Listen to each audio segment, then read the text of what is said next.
Hello and welcome to the sideboard here at the StarCityGames.com Invitational in New Jersey. My name is Ruben Bressler and I am joined by Invitational superstar, four-time top 8 competitor, consecutive top 8 competitor, Shaheen Soorani. How are you doing, sir? I'm doing great. How are you doing? And you've brought red-green aggro to the table. Yes. No, yes. I'm kidding. We've brought Esper control as per usual, but if you're going to talk Esper, you have to talk to Shaheen and see where we're going with the deck list. So, a lot has changed. M14 is now out.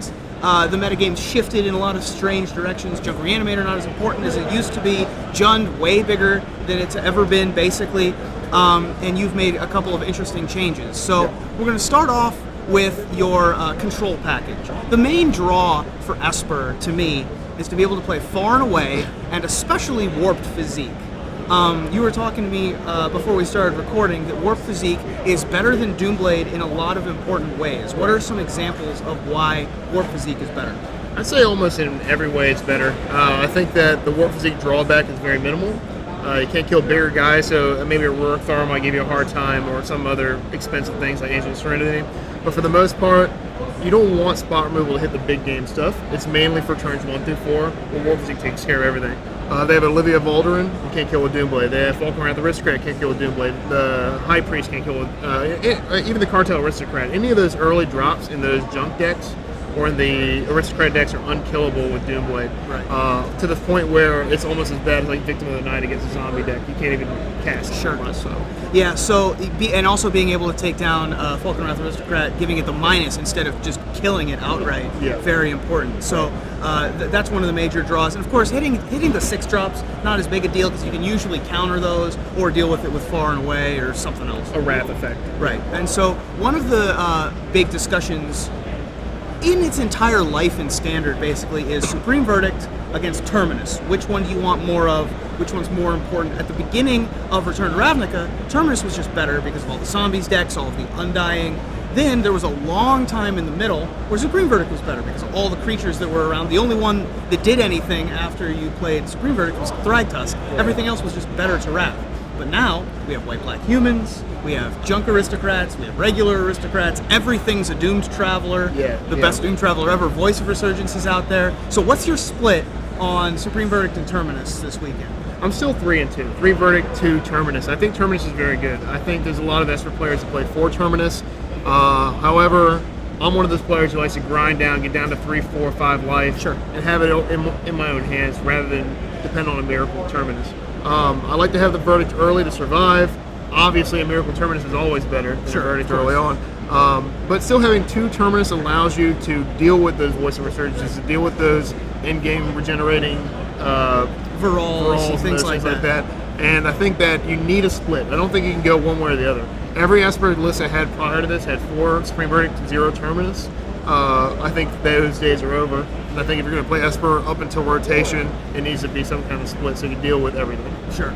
Another one of the big draws of playing the Esper deck is you have an end game land in Nephalia Drownyard. Right. Days are long gone where that can be your only win condition. Right. You now have Aetherling, which is just a better win condition. The best one they've made in a long time. Yeah, absolutely. For any blue deck, it's just absolutely perfect for what you want to be doing. But you do have a third win condition in your deck. So, I imagine wins like maybe 3% of your games. For me, very few, but for other Esper lists, much more when they play 2 of them. Yeah. And we're talking about Jace Memory Adept in your main deck. So talk to me about why you're running Jace. Okay. That Jace. I cut a certain other card in my deck that allowed me to finish games. Which we'll get to later. That's actually very important. Yeah, and with that being removed, Jace Memory Adept gives you another way to end the game quickly. You can't sit around against these decks like you used to be able to. The old blue-black control decks, you just can't build them out. You really have to close games out because creatures are just too powerful. A Scavenging Ooze turns into a 9/9 later in the game. They can play an Olivia Voldaren, kill a couple guys, Snapcasters you haven't played, and it's automatically just this powerhouse that it needs to be dealt with. So you don't have the luxury of Icy Grip controlling them and then ending the game in 20-30 minutes. You need to end it quick, and Jace is one of those ways to end it very quickly. Yeah, absolutely. So it's a threat that they just have to deal with immediately. And with the new Legend rule gone. Right, and so because the new Legend rule is gone, you've actually had to change your deck up more than I've seen pretty much any other deck. Yes. First of all, you added the other Jace. You have Jace Architect of Thought in your deck, in addition to your Tamiyo and your Soorani, which are traditional Esper planeswalkers, but you're able to play both Jaces. Has the situation come up where you've had to deal with the Jace rule yourself? Yeah, the -2 on Jace has allowed me to dig, and if I have a memory dip to replace it, I pretty much swiftly replace it. The big change about the old rules compared to the new rules is that with you could not run just 3 Architect of Thought and get away with it with Control Mirror. I was able to legend rule their Jace memory depth away and have my Jace out first because it's cheaper, right? And then they can never play their Jace because it's not worth it, and they have to wait till they find another way to deal with mine. Right, but because of the way the rules work, you can control Jace and they can have a Jace. And you'll lose that game. And you'll lose that game. So you've actually upped your count of detention spheres. Yes. To 3. Yes. From 2 or 1. 2 and then a 1 at one point, and now it's 3 solid. It has to be up to that, and you've also a much heavier burden on dissipate. Right. Also. Yeah. So you detention sphere is your main answer detention for sphere, opposing planeswalkers? Yeah, the scary part is, and this goes in the Jund matchup and the Control Mirror, is that you have to detention sphere the problem card because of this card we're going to mention. It's not there anymore to provide board presence. So if you detention sphere, you really have to just pray and keep your fingers crossed that they don't abrupt the kit, they don't O-ring it, they don't renounce the guilds it, because if they do, you're going to lose the game. Right. But luckily, a lot of my matches, especially in the Open in Richmond last week, my only losses were to Jund once, which is the worst matchup, in this white weenie deck that just crushed everybody. Sure. Went to the top 8 undefeated. Is that luckily they only have 1 or 2 abrupt decays in their deck, so the detention sphere up to 3 has been a real success. That's a true success of the changes there. Absolutely, yeah. Not a ton takes out enchantments these days, especially main deck. I've seen a slight uptick in Golgari Charm, so you might get some splash damage from Bant Hexproof, some splash damage from Curse of Death's Hold picking up, but being an enchantment is the least targetable thing that you can be in today's metagame. This card that we've been teasing, it's not in this list.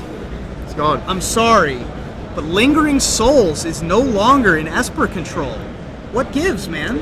And if I feel bad, I wrote an article recently with Lingering Souls still in the deck, and that was it was before I decided last weekend to take Lingering Souls out.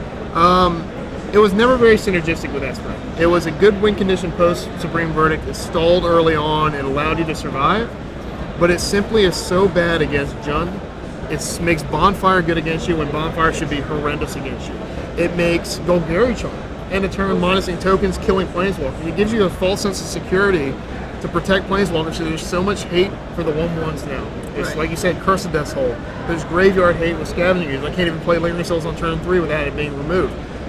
Legacy cards are breaching into standard, hurting Lingering Souls. And it's only good against aggressive decks and the Control Mirror, and every other mid-range deck has just been unplayable against. Right, yeah, and against aggressive deck, it's just Moment's Peace. Like, it's not that, and even then, they have Goreclan Rampager. Yeah. It's lost its flair. It's probably been bad for about 6 months, but I love Lingering Souls. Right, oh, no, who doesn't? And I know it's weird when you say the sentence, Lingering Souls is bad against Jund. Yeah. Because in Modern, you added Lingering Souls to beat the Jund Mirror. To beat the Jund Mirror. That's what you did. Yeah. And so, to say that, I think Lingering Souls is much more powerful in the older formats. I think it's just better in Legacy and better in Modern. Yeah. Well, you don't play Bonfire of the Damned in the same deck that you play Bloodbraid Elf. Right. So that was sort of a nombo back at the time. So yeah. let's quickly turn our attention to the sideboard. You have a couple cards that I think most people are used to by this point. We have the aforementioned Curse of Death's Hold to be able to deal with all of the tokens decks, all of the Junk Aristocrats, things like that. Is there anything else specifically that you want Curse of Death's Hold against? Any of those people that are still playing my older lists with Lingering Souls is good against, or any Lingering Souls decks, period. I bring it in against Bant Hexproof because kills Invisible Stalker, makes Geist a lot less threatening, and you have a lot of dead cards to remove anyway. Right. When Geist is attacking for 4 instead of for 6. Yeah, it's definitely good. Yeah, I've actually accidentally boarded in against Jund before because he was playing like 4-color Jund, and I thought it was some I don't know what I was thinking. Right. Anyway, so I brought it in, and it was as a fog effect when you're just absorbing life points back. Yeah. It's actually pretty effective. When you're using life points as a resource like you tend to do, I know that whenever you're on camera, by the end of the game, it's 4-0 or 6-0. Yeah, I will take damage for a long time, and Curse allows you to mitigate the damage. Absolutely. Well, so another interesting sideboard, I don't want to say combo, but interaction you have is Ratchet Bomb, which as an Esper player, as a member of Team Ratchet Bomb, you are a big fan of Ratchet Bomb, bringing it back to Sun Titan forever. It's now back in Standard, and you've paired it with Trading Post to be able to get even more Ratchet Bomb. house. Right. So how has that interaction been working out for you? Is that been working? That seems pretty janky. It's pretty janky. It happens very rarely because there's so few of each of the card on the board. But by themselves, they're good against the aggressive decks, and combined, it's pretty unbeatable against the aggressive decks. You're gaining 4 life. You're making a goat. You're stacking the goat, getting Ratchet Bomb back, ticking it up, dealing with their O-rings, which they always bring in against you. Yep. So Ratchet Bomb has a large range, if you will. Excellent. So yeah, they're very good with each other, but also they're fine on their own. Yes. Being able to gain 4 life a turn, surprisingly effective It's the best. against our current meta game of aggro decks. It is the best Planeswalker against Blitz.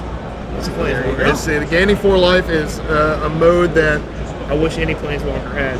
Yeah, absolutely. It'd be very powerful. A little bit. So we also have some control cards in the sideboard. Rest in peace. I think we've all seen that before. Not as popular as it used to be, perhaps.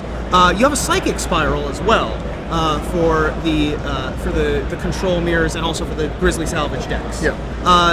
And Psychic Spiral's also an addition that is a concession to there being more Planeswalkers, Right. or the change to the Planeswalker rule.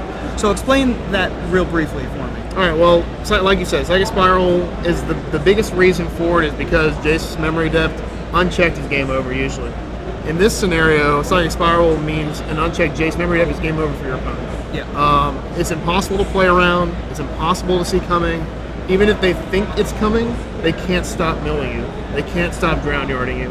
And it's one of those cards when drown yarded, you're not worried about because you have 3 Snapcaster Mages to buy it back. Right. So it's an eventuality. And when you have it in your hand, or you have a Snapcaster in your hand, and you have a negate or 2, you plan the entire game, you slow play it, you look frustrated, and then at the end of the game, you kill them with 1 shot. And it happens pretty often. Absolutely, and in decks like yours, where you can either Aetherling or Drownyard or Jace, but you can either mill or deal damage, you have 3 Snapcasters. Yeah. So even if you have Psychic Spiral and all 3 Snapcasters in your bin, your opponent might not know you don't have the 4th Snapcaster. Right. So you can sort of play this game, like try to play a little mind game, like, I wonder if I can actually mill him. Yeah. And it's a very efficient card for the Control Mirror. And Control Mirror is already very, I've championed this over the years. It's very skill intensive. It's very pins and needles, you know?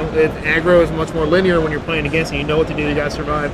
Control, when there's so many ways to win, like you said, you have Jace, you have Draenor, you have Sorin, you have Tameo Ultimate, which is pretty much game over also. You have my main deck, Evil Twin, that's all over there also. There's different ways to win, and that makes it it creates many more lines of play to get to the end of the game. Sure. One last question I have. Have you ever lived the dream of drawing 10 off of Jace Memory Adept with Tameo Emblem? Never done that. No? Rats. I have drown yarded myself many times. Actually, last week in the last round of the Open, I ultimate Tameo with no cards in hand against a pretty rough board state against Jund. He had spells and creatures out and all that. And luckily, drown yard, gets you back in the Ancestral Recall turn is pretty good. Yeah, a land that can Ancestral Recall you. Yeah. Can't argue against that. So you're going for your 5th straight Invitational top 8. We'll see how long it can last here. Exactly. It hasn't ended yet, so why stop now? All of them with Esper. -1. I cheated one time. I had mono blue wizards one time. I cheated on my Esper deck. Okay, fair enough. Well, 3 out of 4 ain't bad. Right. And, I still Talrand. You gotta play Talrand. Yeah, It's Talrand's cool. awesome. Yeah, Talrand's a cool creature. The old Pyromancer. Yeah, exactly. And so, and in Legacy, what are you playing? Esper. Esper as well? I guess I shouldn't have even asked. Right, that's the same Tom Martell list from ages ago. 1 Vindicate, 1 Intuition, And Lingering Souls. Yeah, and Lingering Souls. If it ain't broke, you don't fix it. Exactly right. So, hey, it's worked out for you for the last year, so why stop now? Shaheen, good luck to you, sir. Thanks a lot. Thank you for Ruben. joining me in the sideboard. Shaheen Soorani, I'm Ruben Bressler here at the Star City Games Invitational.